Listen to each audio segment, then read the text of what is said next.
Sam, do you mind if I record this? Yeah, sure. Okay. I just have some students who are unable to get here.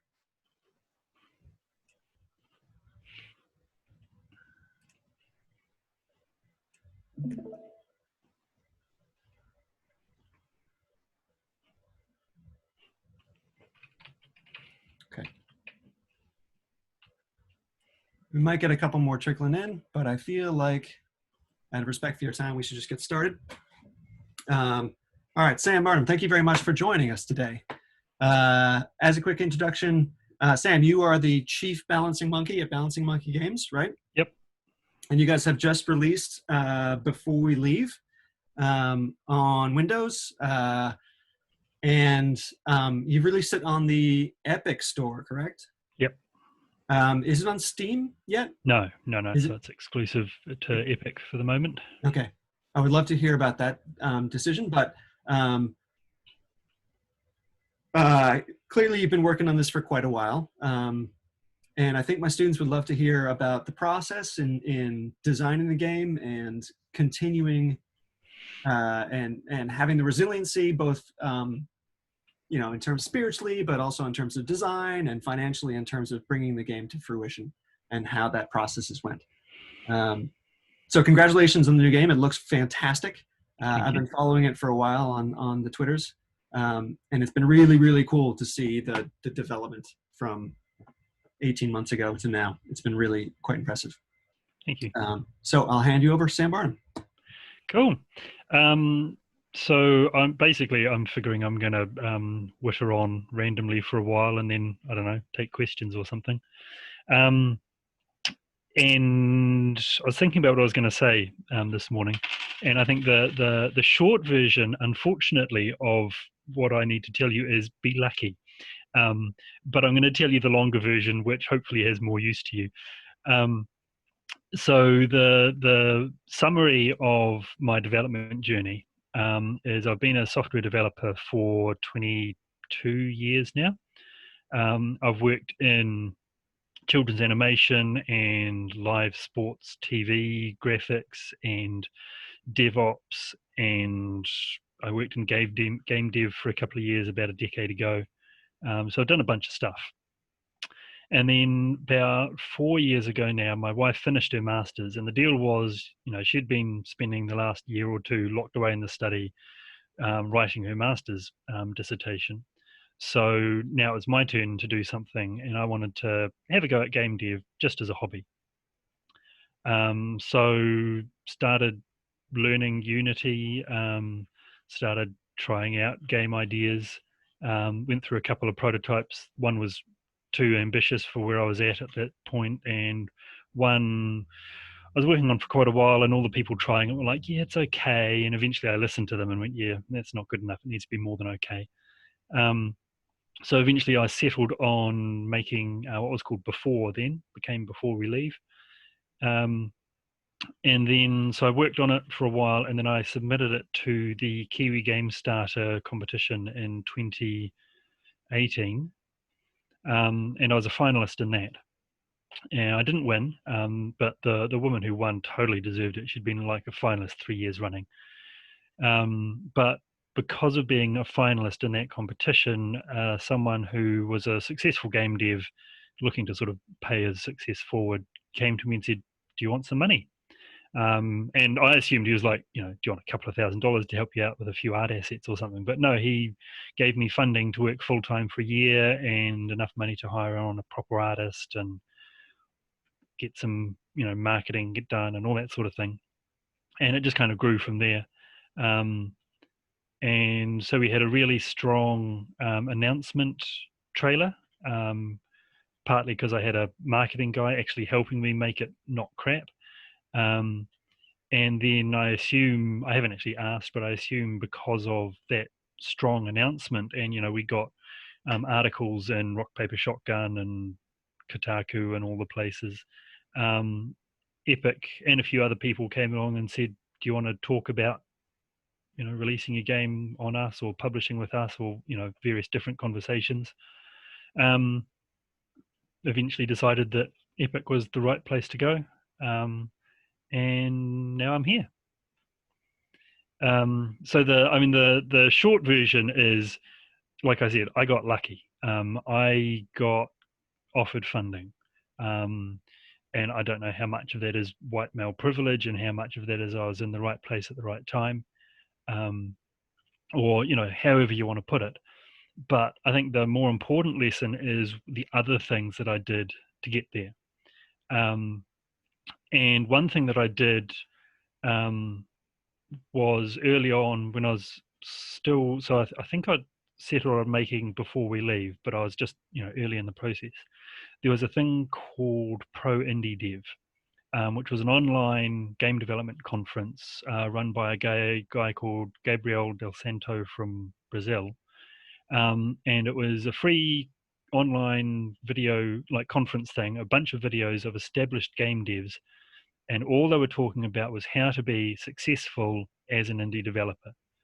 And it wasn't how do you make elite game or how do you solve pathfinding. It was how do you market your game? How do you make a game that's going to be marketable? How do you approach funding your game? It was about the business of indie games. And so I put as much thought as I was capable. I'm a programmer. I'm not a marketing guy. I'm not a business guy. I'm not any of those things. But as much as I was capable of, I thought about, is this thing actually going to be something that people will want to actually pay money for? In the end, games are a business. Then, they're an art form. I believe that they're art, but in the end, they're also a business. And I think part of what created the situation in which I was able to be lucky was that I had thought about, is this game actually going to be something people will actually pay money for? Because so many people out there, they make a game that they think is awesome. And maybe it is awesome, but it's not a game people want to pay money for. Whether it's actually, if you're honest about it, generic and done before, or too weird, or too niche, or whatever.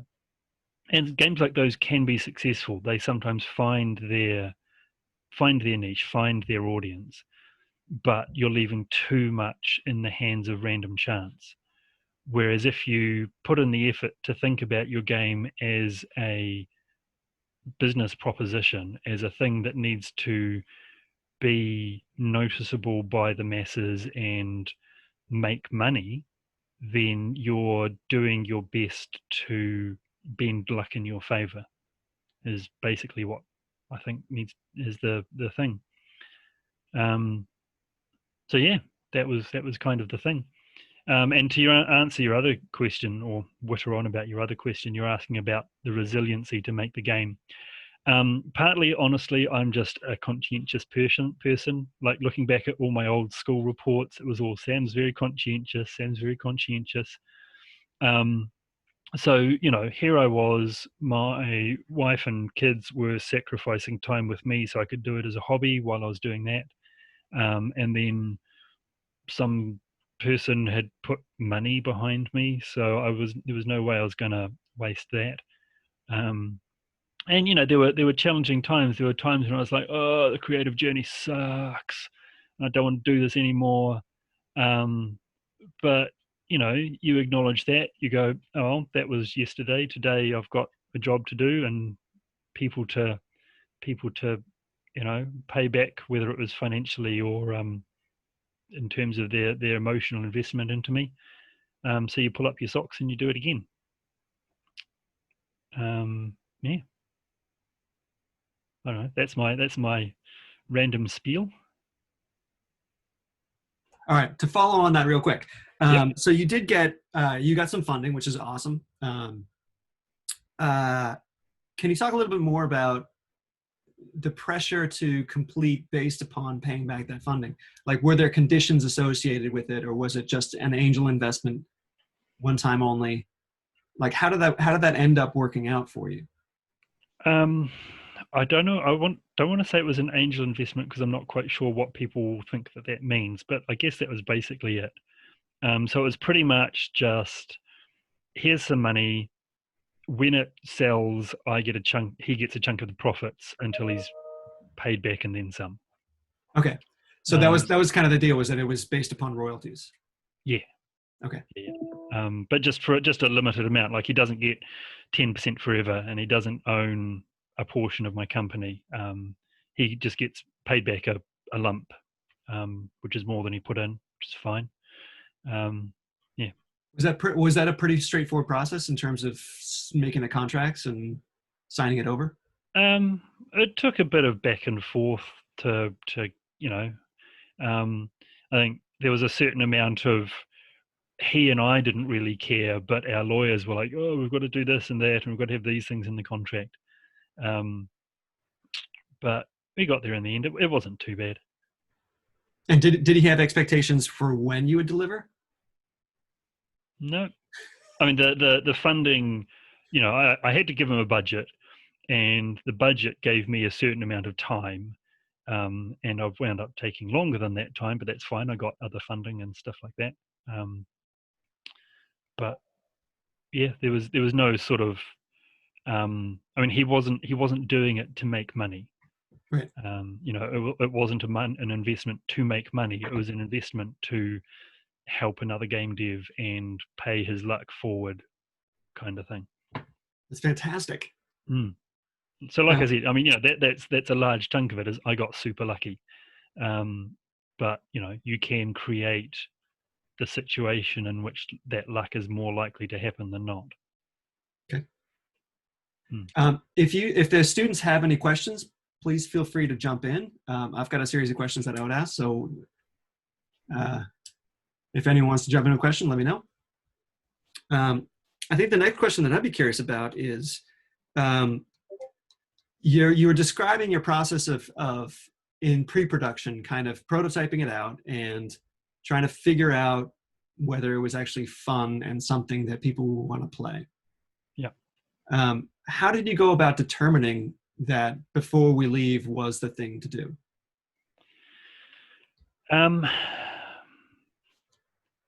Partly it's that it's a genre of game that I play a lot and I enjoy, and I know, at least I think I know what I enjoy about it.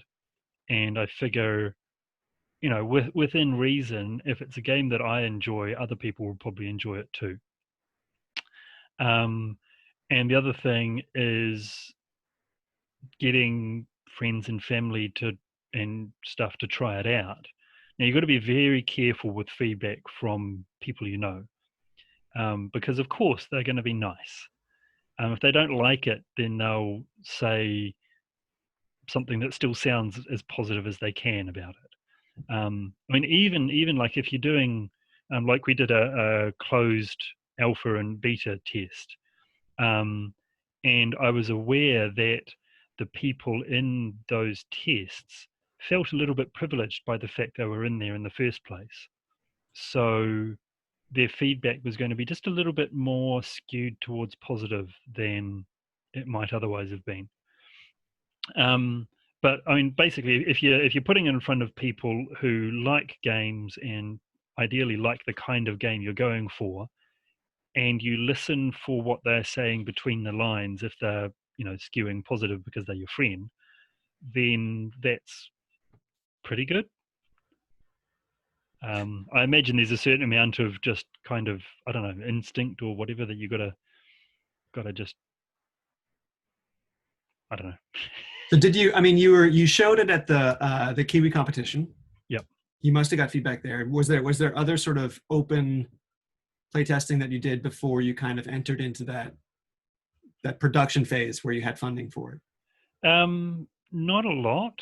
I so at the NZGDC, so there was, I can't remember if I actually got any feedback from the judges of the competition, but the act of entering the competition, because it was a um, because it was a the Kiwi Game Starter competition that I entered. It was about the game as a business. It was about helping create a new game studio, basically, with sort of seed funding towards that. So a large chunk of what I had to do in entering it was, what's the business case? What other games are out there that do this? How much did they sell? what are you, what's your marketing plan? You had to fill all that stuff out. Hmm. And that was actually really handy. And I've gone off topic and I can't remember actually what the question was. It's all right. We've got a question from a student, Jeremy, who says, I remember when I was at NZGDC last year, your game won awards. To what degree of winning awards like that do you think help push the game's production?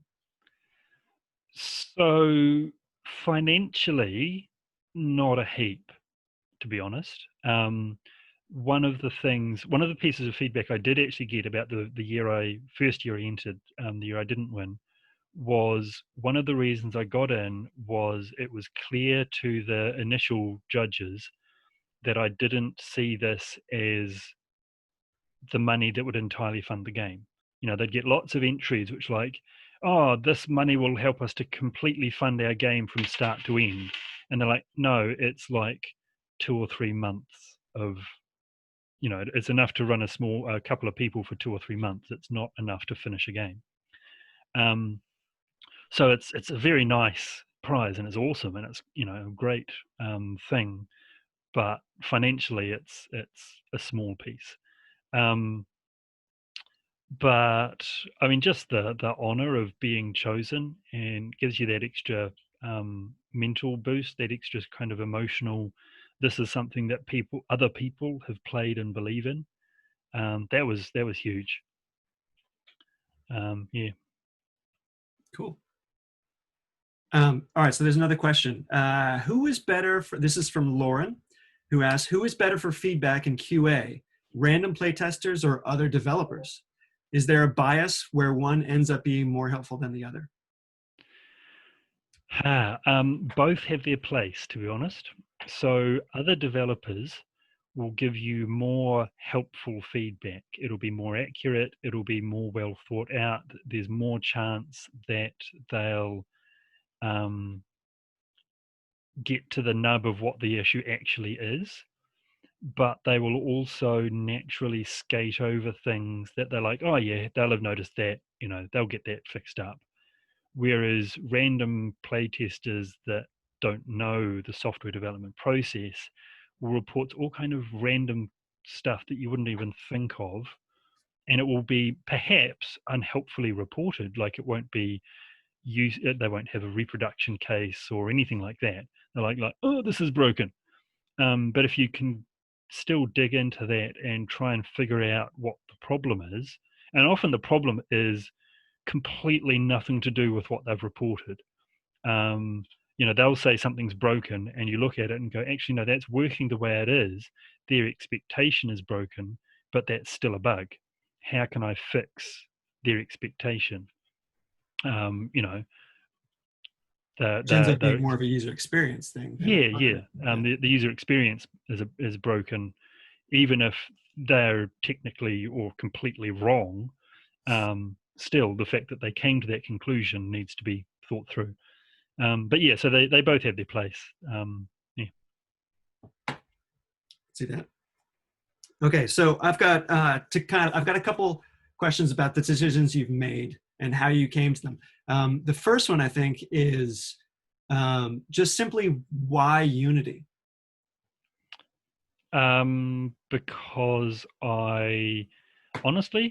because Unity was C# and that was what I was using my day job at the time. In hindsight, I think it was the right decision still. I've never used Unreal, but my impression is that Unreal will give you amazing results if you have a big team and an art department. Whereas Unity will give you great results even if it's just you. That's my impression. And I'd never heard of Godot or any of the other current engines at the time, so it was just kind of, got to pick something, might as well pick that one. Yeah. Did you find that you had to like lock your version, your Unity development version? No, How did you deal with the kind of constant updating? I didn't update every update. I'd update every now and then, particularly if it had something in an update that I needed. I think I've been very lucky in that respect, though, that I approached Unity as an experienced programmer. So there's lots of Unity stuff that I didn't use, because it was easier for me to, it may have been slower, but it was easier for me to write the system than work out how Unity did it. Mm. So, lots of people, they use, I don't know, the nav meshes and the terrain system and the this and the that, and then Unity updates and those things break, and woe and horror. Whereas I'm like, well, I wrote my own pathfinding, I wrote my own terrain system, I wrote my own this, that, and the next thing. So Unity updates in general have been fine for me. And do you use, oh, we got another question from Jeremy. Hold on, Jeremy, I'm gonna ask one quick question following up on that. Yep. In terms of your actual production process, did you use any version control or source management? Yeah. It's been on GitLab the whole Okay. time. Yeah. No. And that's even though you're a solo developer? Yes. And for the last 6 months, I have, well, so in terms of programming, I was a solo developer up until about 6 months ago when he joined me, who's Isaac, my second programmer. But I mean, there's always been, well, since I got the funding, there's been an artist and a sound guy and a musician and a this, that, and the next thing. So yeah, calling myself a solo developer, I don't think really works anymore. Right. But yeah, even when I was the only programmer, you want to try things out on branches. You want to be able to go, oh crap, I completely stuffed that up. I need to step back and just clean the slate. And simply having an offsite backup was the other driver. Cool. Okay, so we got a couple questions. From Jeremy again. Your game has quite a unique visual style. For example, hex tiles. Did you start off with those visuals or did they evolve over time? So, I mean, the last, I don't know, 20 years, every now and then I've had a go at making a game, and it's always got about, this far and then I give up. And one of the themes of those games has often been sticking stuff on spheres because, I don't know, looks kind of cool. The prototype that I made before I started on Before We Leave was going to be much more of a sort of a civilization game, but still on tiled spheres, just because I thought it looked cool. And basically, when I started on Before We Leave, I was like, I want to, I decided I wanted to keep that whole sticking on a sphere thing, just move towards more of a city builder.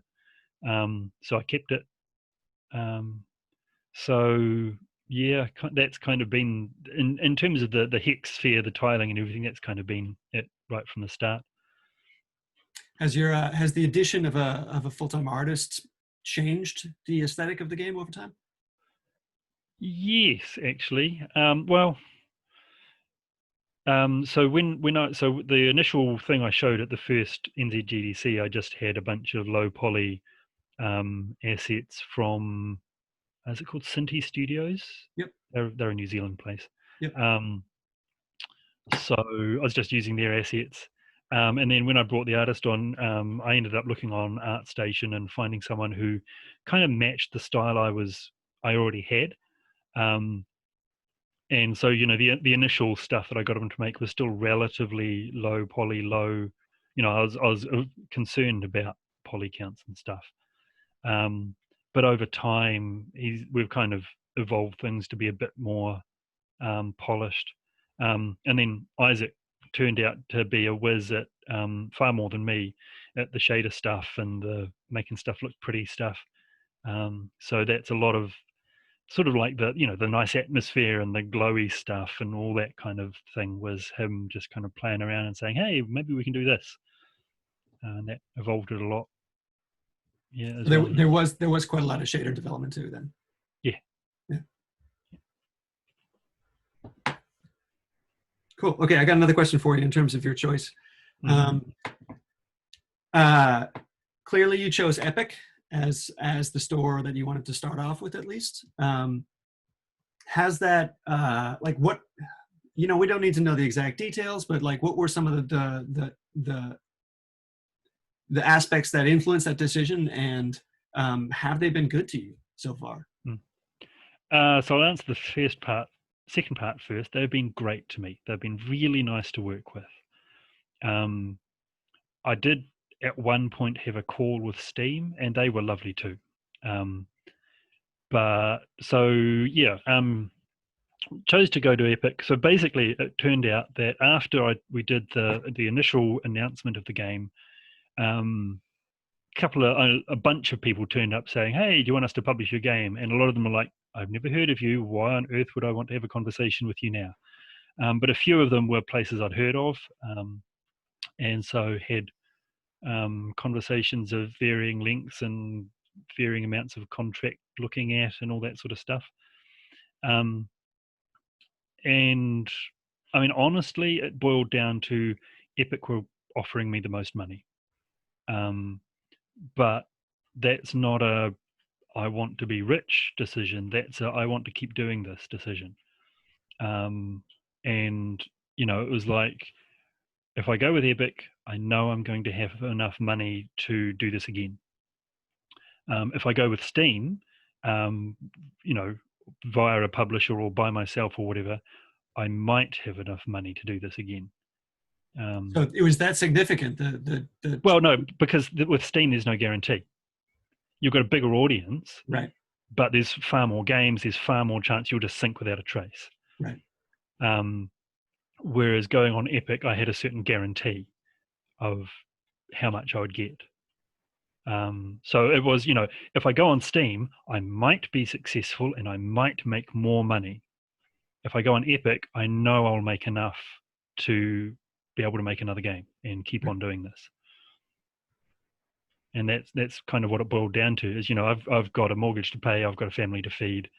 I can't be airy-fairy about that kind of stuff. I got to be able to make the monies. And that was the best guarantee of that. That's basically what it boiled down to. So Jeremy asks, did they approach you or vice versa? They approached me. Based upon that initial preview videos? I assume so, yeah. Yeah. I mean, that was the only thing that I'd put out in any public format was, the initial announcement trailer. And so the way that basically boiled down to was I saw a guy on Twitter saying, "Hey, I've just become a freelance game marketing PR person. Hit me up if you want to, want some game marketing." I was like, "Sweet, I want some of that." So worked with him for a while. He ended up deciding it was too stressful doing it freelance and went and got a day job in another industry. Not my fault. But he had all the contacts or all the email addresses of all the press places. So he could, he knew how to do a press release and email them and say, "Hey, here's a game that you might want to write an article on." And we spent ages and ages going over and over and over and over the launch video, the announcement video, trying to work out, what story are we telling? How can we tell it better? How can we make it snappier? Round and round and round and round and round. So the announcement video that we did, it wasn't perfect. I wasn't completely happy with it, but it was way better than it would have been if I just tried to do it myself. Is that video still online somewhere for students to see? Yeah. It's still on YouTube. Just before we leave announcement trailer, something like that. I'll find that and post a link, guys. And yeah, so that I assume that and the coverage we got on various websites and stuff was what triggered people to decide it was worth having a conversation. And I think, again, it boils down to that, doing the work of working out, is this a game people are going to want to pay money for? And then the people whose job it is to find that, then, they can smell or they can sense, is this a game that someone's put that thought into? So following up on the idea of a conversation, you have a pretty active Discord server going on. Yep. How is that setting up and maintaining? Do you do all that maintenance yourself on the server? Yeah. Sorry, I just went. Ooh, stop. There's a link for you. Sweet. So Sorry, what were you asking? Oh, Discord server. So I was completely new to Discord, hadn't touched it ever before. So it was quite the learning process setting that up. Um, but I think a lot of the success there, so there were two things. And one of them came from, I was lucky enough to go to the proper GDC in 2019, just as part of the funding I had. And I think it was a talk there by Mike Rose, who's the guy, the No More Robots publishing guy, I think. And he was talking about Discord and the importance of giving people something to do. And so when we opened the Discord, what I'd already done was I got someone, a guy by the handle of Torcado, to make me a Discord bot. And this Discord bot was an idle game that was kind of similar to what Before We Leave was going to be. So you were using commands on a Discord channel to build huts and potato fields and woodcutters, and they generated resources and allowed you to build more advanced buildings and so on. And so having done that, having given people a reason to stick around in the community, helped that community to build way, way better than it would have otherwise. And the other one was because we'd already decided that the game was going to be a non-violent game, sorry, a mostly non-violent game. We were very clear with the rules, and very heavy with the ban hammer. Someone turns up with a rude name, gone. Someone turns up and starts swearing, gone. We were nice about it, but we didn't tolerate even a little bit people coming in and being gross. And that, so you give someone a reason to stay, and you give them a place that's worth staying in, and that's, I think, what built that really nicely. Yeah, it's pretty impressive. If you guys check out the Before We Leave Discord server, it's quite robust, and definitely stuff is going on, which is cool to see. Oh, if 50 of you join, we'll be at 6,000 members. Oh, there you go. Yeah, it's insane what the stuff that's going on in this. I'm just taking a look at it now. Okay. Let's say Luke has a question. Did working with the marketing person change your view on how to do the marketing of the game? As I never really thought about the idea of a story being told through a release trailer. I think because I'd already watched the pro indie dev videos and stuff like that, I already had an idea of how to do marketing. So it was more that I went to him saying, I know the basics, or I've read the basics, I've watched the basics. I don't know the details. I don't know how to contact people. I don't know how to write a press release. Can you do that stuff for me? And so, yeah, it didn't sort of change my view through working with him because I already had that view changed. But, it was still good. And if you make a trailer and it's not telling a story, you've failed. Don't do it. Tell a story. Even if the story is just, this is a cool game and it's got explosions in it. Know the story that you're telling. Because if you're just going, I want a trailer and it's got like some shots of some stuff showing some things, then no one's going to be interested. I can't remember the exact stat, but you've got 5 seconds to hook someone before they move on to the next video.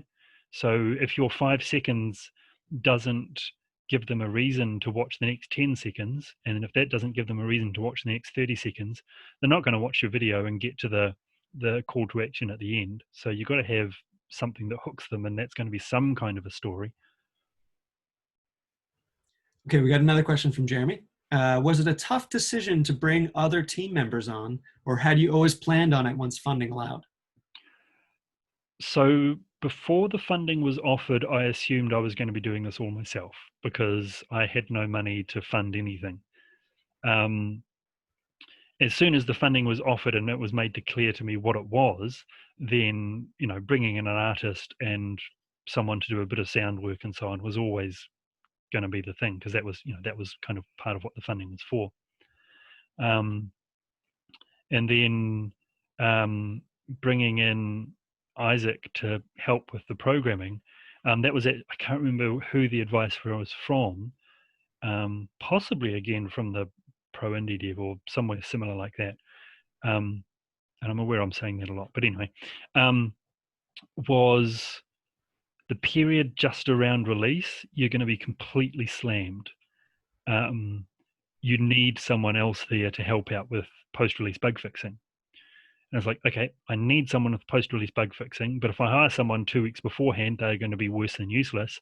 So I need to hire someone a few months beforehand. I mean,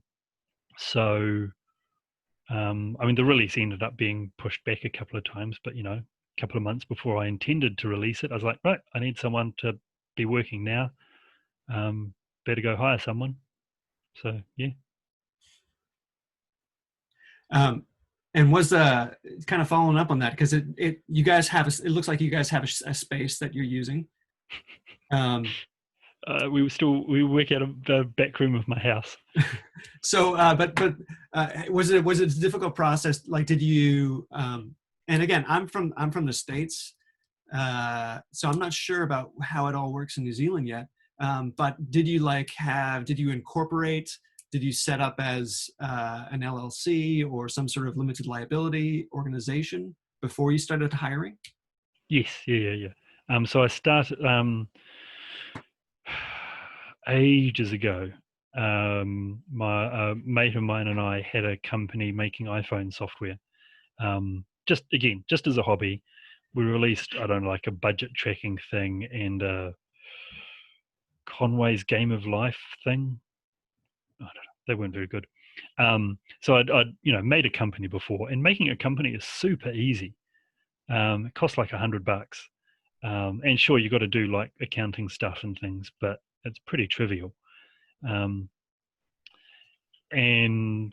so yeah, no, I think I'm pretty sure I had a company made before I even submitted for the first Kiwi Game Start or anything. I did it fairly early on. It was, even though I was started out doing it as a hobby, the hope was that this hobby would turn into, a day job one day. So that was how that went. So it's released. Yep. You're very active in terms of bug fixing, which you can see in the Discord. Was it pretty difficult to get to that end line without starting to sort of maybe get distracted with the next project? Nah, I don't have a next project yet. No. Again, you're very conscientious. Oh yeah, very conscientious. And like I know what the sequel's going to be if we make it, and got at least one or two other ideas of games I'd like to make. But I mean, if you're going to make a success of anything like this, there comes a point where you have to just stick your head into it and bury yourself in it, and nothing else exists until it's done, kind of thing. So yeah, there was a couple of weeks where I was working 12 to 16-hour days every day that I had. That's no fun. Don't do that. But with family and kids. Yeah. And my kids are all teenagers, so they kind of ignore me anyway. But yeah, that was no fun. But sometimes you have to. Yeah. Cool. I had a question if nobody else is asking. Go Molly. So like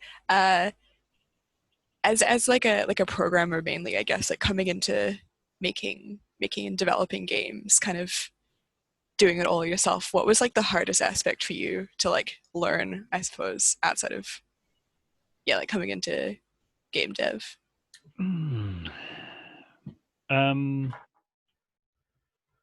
Hardest aspect to learn. Oh, good question. I don't know.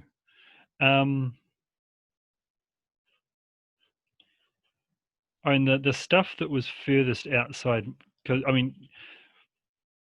I've done a bunch of different stuff. I've worked with artists before. I've even done some art before. Wasn't very good. So the thing that was furthest outside my comfort zone was all of the stuff that's not making the game. So the marketing and the PR and all that sort of stuff. That was stuff where I was like, I haven't got the slightest clue, and there's no way I'm going to learn this stuff well enough. So, there comes a point where you just have to admit to yourself, this is a thing I do not know. I need to find someone else who does. Um, and, I was lucky that I had the funding that allowed me to hire someone to do that stuff. But even if you're just, working on a project yourself and you know a mate who's good at that kind of stuff that you can talk into helping you, recognize the stuff that you're bad at and not going to get better at, I think is probably worth doing. Whereas, there are some times when it'll be like, there's a thing that I don't like doing, but I can probably get better at it if I try and, work on it. Art direction. Art direction took some getting used to. The artist probably got sick of me saying, oh, can you just change that a bit? Oh, can you just add this? Oh, can you just squeeze that into your schedule for this month? So many times I was like, oh, actually, sorry, I told you to do these 5 things. I actually need these other 4 things instead. Round and round and round. But yeah, so that's one thing I'd really like to do better when we do this again, is not have so much churn in the art of changing the style and changing the detail and changing what we need and planning it all out better. Cool, thank you. No worries. Oh, Lucas, you're muted. I'm muted. I think we're good. We should wrap up sometime soon. I know you're busy. Right. I think that the question that I have for you is to kind of end. If no, does anyone else have any questions real quick? There's one from Jeremy there. Yeah, you kind of answered that, but you can go ahead and talk about that too if you want. Okay. So Jeremy asked, were you full-time on the game pretty early on, or was there a point where you had to quit the day job and go all in? So pretty much it was when the funding happened. The funding was for me to work full-time, and that was actually a requirement of the funding. He didn't want me splitting my attention between this and something else. So, I was like, cool, I can do my dream job full-time. Sweet. Jumping on with that one. Yeah, that was pretty much it. Has it been a dream job? The reality of it? No job is a dream job. If you think you've found your dream job, you haven't looked hard enough. The way I put it is, all jobs have crappy bits, but that's the bit you're being paid for. If a job has no crappy bits, then no one's going to pay for it because someone's going to do it for free. But it was as close to a dream job as it can be. It's doing something I love. So yeah. Cool. The creative journey sucks sometimes, though. I already said that. Does anyone have any questions before we finish up? Okay, I think the last question that I want to ask you, Sam, is kind of your take a little bit on being a game developer, specifically in New Zealand. Like what has been really cool about being here? What has been tough? What is the sort of development climate? Especially going to GDC, and seeing what it's like elsewhere. I think it's really great here. The industry here, so the industry around the world is actually really supportive. I mean, you get some jerks, but in general, people don't see other game companies as competitors. Certainly the rank and file developers within companies don't see each other as competitors. It's so hard to make any kind of success in this industry. You're so likely to fail that everyone's kind of in it together, trying to make it, make the best of it they can. But particularly in New Zealand, everyone's in this together and gets along really nicely and all that kind of thing. And I think so. Time zones suck, but apart from that, developing from Dunedin, from New Zealand is great. The exchange rate means that when I get paid in US dollars, it multiplies, which is pretty cool.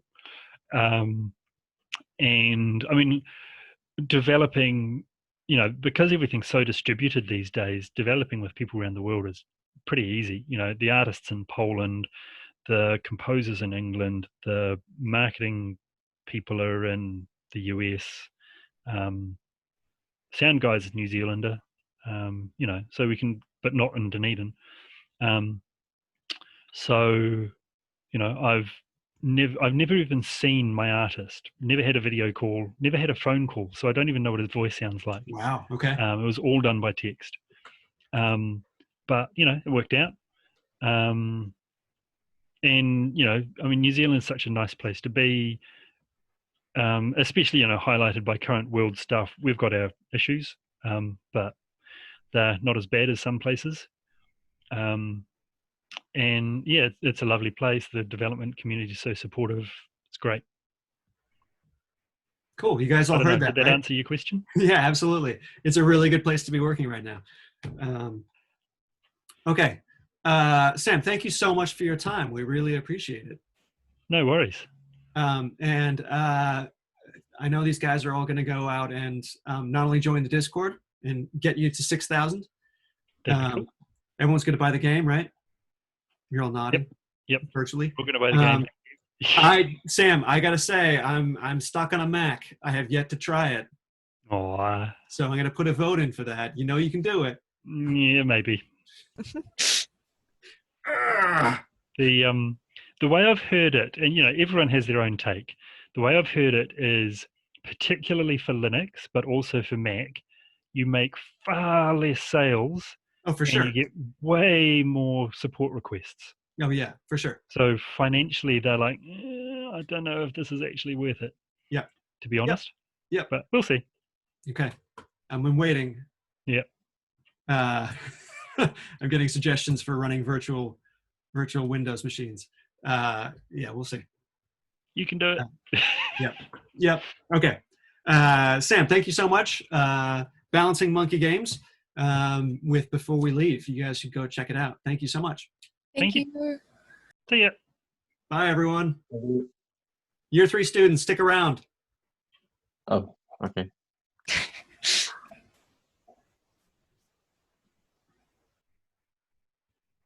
Oh, wait, Lucas, you mean the class, right?